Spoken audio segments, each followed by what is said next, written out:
বন্ধুরা, আজ আমি চলে এলাম দেখেন একটা সবজি খেতে। পাইগ্রাম কসবা একটা সবজি ক্ষেত। এখানে কৃষকেরা দেখেন সবজি খেতে কাজ করতেছে।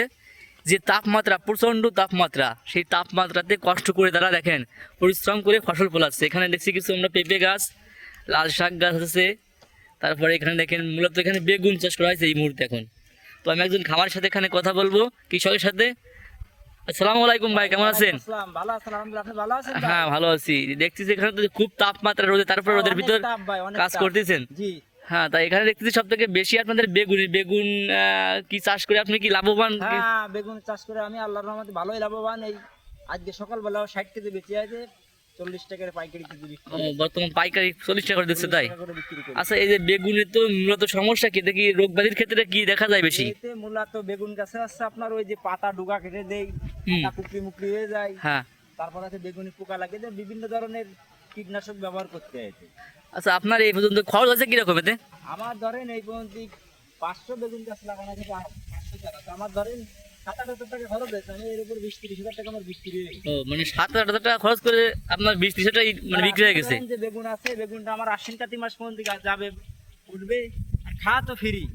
মানে এখনো আশা করা যাচ্ছে 20-30 হাজার টাকার মতো বিক্রি করা যাবে, তাই? হ্যাঁ, এখন 20-30 হাজার দেখেছেন? আপাতত 50-60 হাজার টাকা বিক্রি হবে। তাহলে মনে করছেন আপনি যে কষ্টটা আপনার বৃথা যায়নি, এখান থেকে আপনি কিছু? আলহামদুলিল্লাহ, আপনাকে খাওয়া ফ্রি, আত্মীয়-স্বজন, বন্ধু-বান্ধব সব ফ্রি।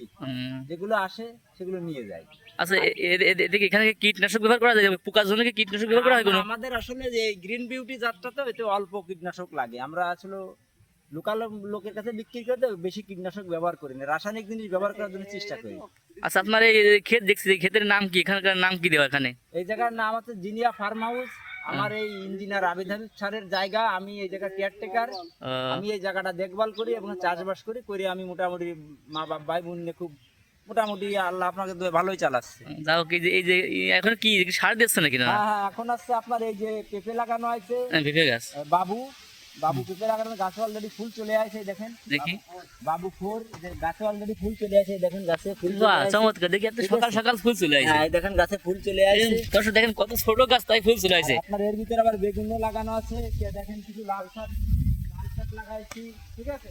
গরুর জন্য ঘাস লাগানো আছে, মোটামুটি সবকিছু আছে এখানে। কিছু পুঁই শাক আছে খাওয়ার জন্য লাগানো, কিছু ঝাল আছে, ভ্যারাইটিস লাগানো আছে। ভ্যারাইটিস লাগানো। জি জি, তো ভালো, মোটামুটি এখান থেকে বেশ একটা ভালোই। আশা করতেছি আমাদের এই পেঁপে মনে হয় আষাঢ় শ্রাবণ মাসে ভাঙা যাবে পেঁপে গাছ।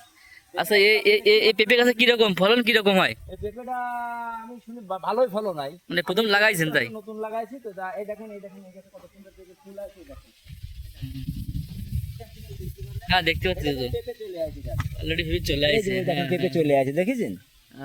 বাবু ফোর। যা হোক, আমরা আজ এখানে পরিদর্শন করতে এসেছিলাম একটা সবজি খেতে। তো সব দেখলাম মোটামুটি এখন কৃষকেরা সবজি চাষ করে মোটামুটি যে লাভবান আছে, এটা মানে বলতেছে উনি। সেই হিসেবে এখান থেকে বেশ একটা লাভজনক পেশা হিসেবে ধরে নিছে। তবে প্রচুর পরিমাণে কষ্ট করতে হয় ওনাদের। হ্যাঁ, হ্যাঁ, কৃষিকাজ মানেই কষ্ট, যে কোনো জিনিসই করতে গেলে কষ্ট হয়। কষ্ট না করলে আসলে হয় না। ওই যে আমাদের পাশে গরুর খামার আছে, জিনিয়া ফার্ম হাউস আছে, ওখানে আমাদের নোমান ভাইয়া, ইঞ্জিনিয়ার আবিদ হাবিব জামাই, উনি আছে এখানে, গরু উঠাবে।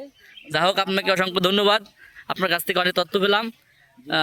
মানুষ চেষ্টা করবে সবাই বাড়িতে বসে থেকে এরকম ছোটোখাটো মনে করেন যে সবজি বাগান করে সেখান থেকে নিজেদের একটা লাভজনক পেশা হিসেবে ধরে নেবে এখান থেকে।